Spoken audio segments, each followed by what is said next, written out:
Hey, what's up everybody? Welcome back. Brandon again. Today, I want to talk about how slowing down my squats has actually greatly benefited me, which sounds kind of counterintuitive because you're so used to hearing about being explosive when you lift and wanting to move the weights fast. For me, slowing it down has actually been a great help. Now, hear me out.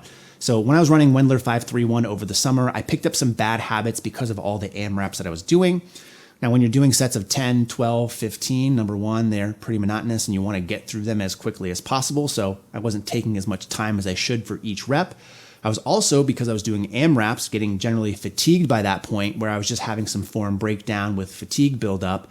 And the two really were a bad combination because what it led to was me generally not feeling as good overall because, again, I was in a compromised position. I wasn't remaining as tight. I wasn't putting the effort into each set where my lower back, my knees, things would hurt more than normal. And I also found that because I was spending so much time in volume doing things the incorrect way or not focusing on doing things the right way, when I moved back to doing some heavier work for doubles or triples, a lot of those bad habits were actually carrying over. So one of the things that I've really been focusing on is slowing my squat down, and it has helped tremendously. Now, for me personally, what I found this allows me to do is really maintain better form. In fact, that's why oftentimes you see people program in tempo work because you're able to maintain tension and maintain form a little bit better. Although in this case, I wouldn't exaggerate it as much as saying, like a 4-second descent with a 2-second pause, but really actively thinking about slowing it down and building the tension up as part of your descent. That's really helped me a lot because what it allows me to do is stay tighter, which allows me to stay in better positions, which also allows me to think more about other cues instead of having to think about controlling the weight and getting things back under control, which is a big issue I see with people who tend to not take their time on the descent. So people from time to time send me videos, or I see other things on Calgary Barbell's channel where people ask for form advice. And for someone that's having issues with squats, that's one of the first things that I look at, amongst, of course, some other issues. But I always see people who dive bomb or don't take their time on the descent. And what this leads to is, again, general sloppiness overall, lack of tightness, which then kind of breaks down and snowballs into other things like their knees not tracking correctly, their back maybe getting too far folded over and then trying to correct that. All of those things that come with speed and getting a little bit sloppy also takes a lot more energy to try to correct to make sure you're in that better position, or in some cases can lead to strains or even injury in some case. So this is where, again, slowing down and actively thinking about the things that I'm supposed to be thinking about has really helped me.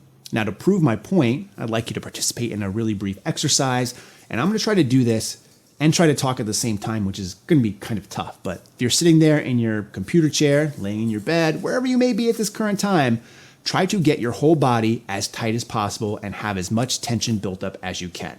Are you ready? I'll show you. Okay, so if you're doing this right, it's going to be extremely hard to even talk because you have so much tension built up. Now, what I want you to do is try to slap yourself in the forehead. Ready? Go. All while maintaining tension, of course.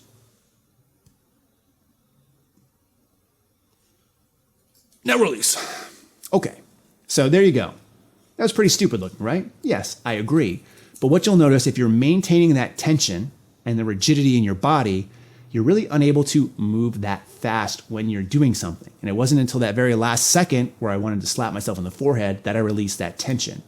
Now, I want you to do the same exercise, get that tension up, but instead of taking your time when maintaining that tension as you go to your forehead, just slap yourself in the forehead. Ready? Okay, so I did it. And it was a lot quicker. But one of the things you'll probably notice is in order to move that quickly and go from tension to slapping your forehead is you have to release that energy beforehand. So yes, I could move faster, but I also got a lot more loose. Now, obviously, when you have something like several hundred pounds on your back and all of a sudden you release that tension to move quickly, it's going to take a lot of energy to regain that control. And that's where slowing the squat down has really helped me. Now, of course, once you hit that hole, you're still going to want to explode out and release all that energy, so to say.